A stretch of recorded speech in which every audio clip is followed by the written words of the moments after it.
مساء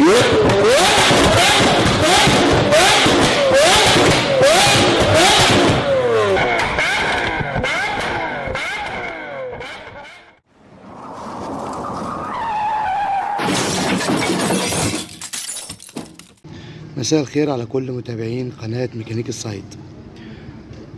فيديو النهاردة عن نوعية من الناس عندها كمية لا مبالاة. بمعنى ايه؟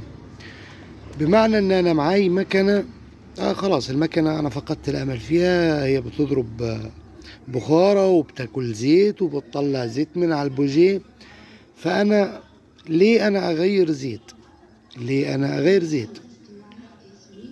على فكرة الوضع اللي انتوا شايفينه حضراتكم قدامكم ده يعني انا في تقديري مش بس عدم تغيير زيت، لا ده انا متهيألي كان بيزودها زيت من الزيت اللي هو نازل من العربيات، ده عامل زي البلانك، ده اشبه لبلك العربيات، بلك الاسفلت اللي بيترصف بيه الاسفلت. ده ليه مخلفات كتيرة معايا. على سبيل المثال، انت راجل هتفك، يمكن يجوز احتمال وارد كبير يطلع عندك طقم الشمبر فقط لا غير، مفهوش غير الله طقم الشمبر اللي انت محتاجه بس على نظافة وش السلندر، والموضوع يمشي معك. لكن موضوع انك انت تسيب المكنة بالوضع ده، انا بطمنك الوضع اللي انت ماشي بيه ده مش هيطلع لك في المكنة حاجة سليمة.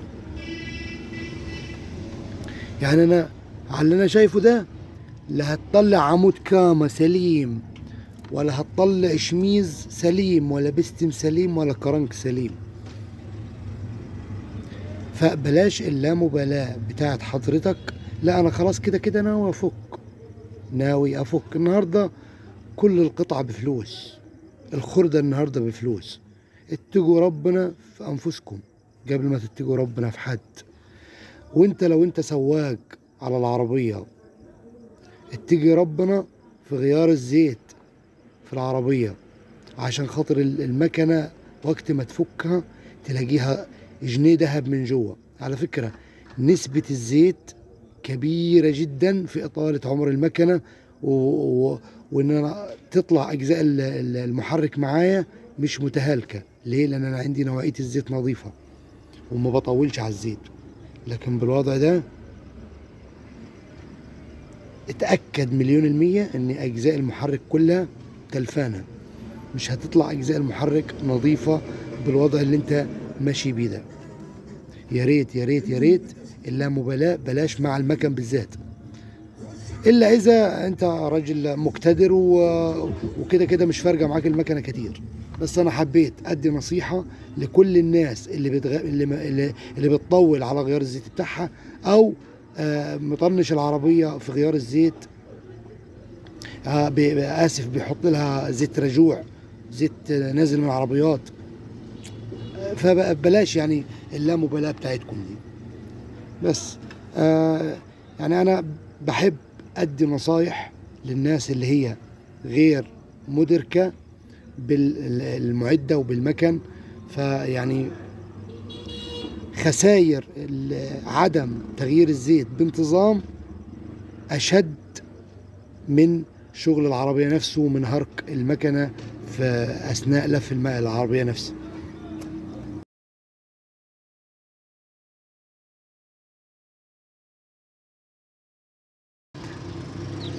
ودي النتيجة بعد ما أنا حليت زي ما حضراتكم شايفين، البستم طالع مسلخ. ده نتيجة الإهمال في تغيير الزيت. زي ما حضرتك شايف معايا، الشاكوش هنا عمل بيضاوي، عمل ريجة كالكامة. يبقى أنا عندي عدم تغيير الزيت بوظ معايا عمود الكامة وبوظ معايا طقم البستم. يعني انا لو هغير زيت مظبوط والدنيا تمام، كان ممكن انا الاجزاء دي ما استهلكتش معايا، وكان طقم شمبر لم الموضوع. لكن انا ما غيرش زيت او احط زيت قديم او ايا كان، اللامبالاة في الزيت بتوصلني لدرجة ان اجزاء المحرك كلها تتهالك. يبقى انا بدل ما هصرف 1000 اصرف 2، لو هصرف 2 هصرف 4 و5. فبلاش اللامبالاة في جزئية الزيت بالذات. الزيت مهم جدا، احرص على تغيير الزيت للمكنة حتى لو المكنة خفيفة. تغيير الزيت باستمرار وعدم إهماله بيديني إطالة لعمر المحرك وعمر الأجزاء بتاعة المحرك، بحيث لما أنا أفك ما أغرمش كتير. مش ما تقولش كده كده أنا هفك كده كده هغرم، لا، ما تيأش من موضوع تغيير الزيت. ده اللي أنا حبيت أوضحه.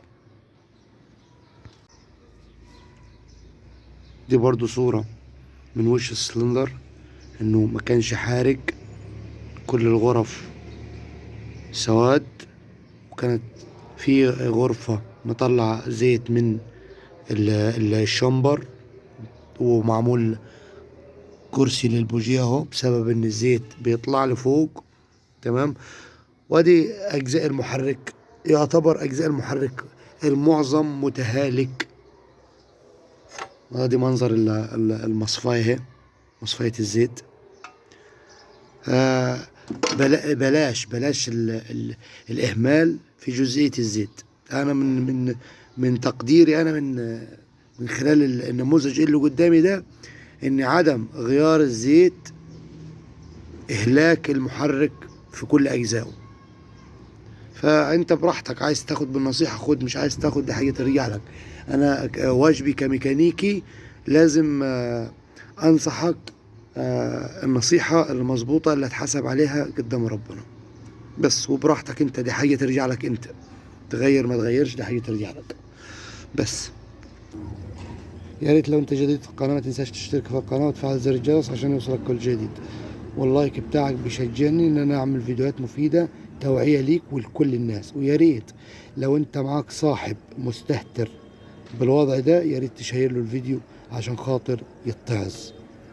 شكرا لكل المتابعين.